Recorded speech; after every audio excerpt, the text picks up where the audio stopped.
Hey, it's 7 Grains of Salt. Second Passover. They were denied. Yep, they sure were. Second Passover reenactment was canceled. Jordan jumped in at the last minute to cancel the entire thing. I'll add all the links, but just for you to see again, here it says the Sanhedrin called on Trump and Netanyahu to take a stand on the Passover service for this reason. Why are they calling on Trump? Other than him being pro-Israel, why would they call on President Trump? Is it because, like in my one video, they called him King David? Is he really going to be the king as they're wanting him to be? I don't know. It just is extremely odd is all I'm saying. Then they want, for this reason, to take apart the UN and replace it with the 70 nations. I have a video on this happen. They've been talking about this for the longest time. They want to demolish the UN. But I'm telling you that the 7 laws that they plan on implementing are going to be a lot worse. If you don't understand them, watch my 7 Noahide laws videos, please. And in their Facebook page, they had this here, which was very difficult to read, but I broke it up to 3 little paragraphs. And I'm just going to read a little bit of them. We are descendants of the 70 nations that follow the line of the sons of Noah. Again, they're going to bring in the Noah's laws. They've been gathering, and it's traditionally the day of creation. Interesting that they're even going to mention that. First and foremost are the laws known of the covenant of God with Noah. Again, they're going to bring that up. And with our signatures on this document, we accept the principles of this organization as they were announced and publicized during this conference in order to establish the organization of 70 nations.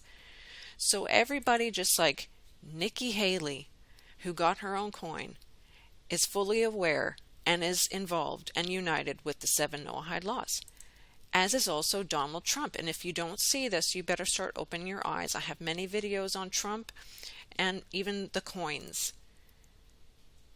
They have the third temple.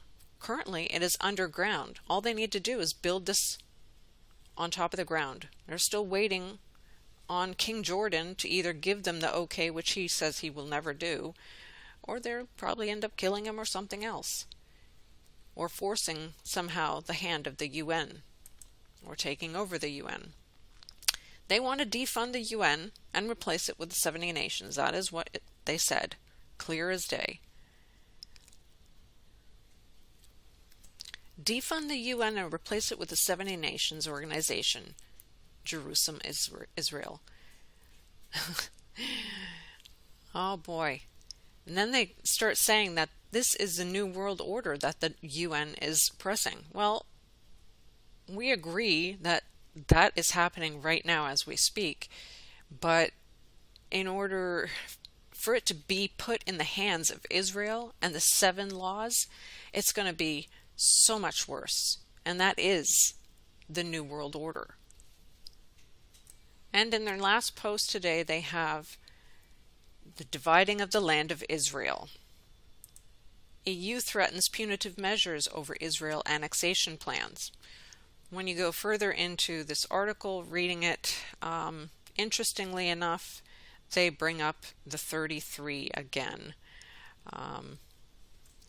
Well, further on down, it just had the EU's response to all of this, and they say the EU opposes any incitement to violence or hatred, and the allegations that the EU supports terrorism are unfounded and unacceptable, and we strongly oppose any such statement. And before I let you go, in breaking Israel news today, rabbis agree this year's unprecedented Jewish holiday of bonfire will burn away coronavirus. Oy vey, I want to say to them.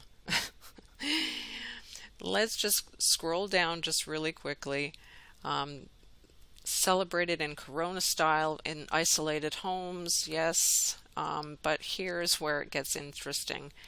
The name of the holiday is derived from its position in the counting of the Omar, since Lag is spelt by the 2 Hebrew letters Lamed and Gamel, which in gematria, Hebrew numerology, equals 33. Of course, they have to bring up numerology.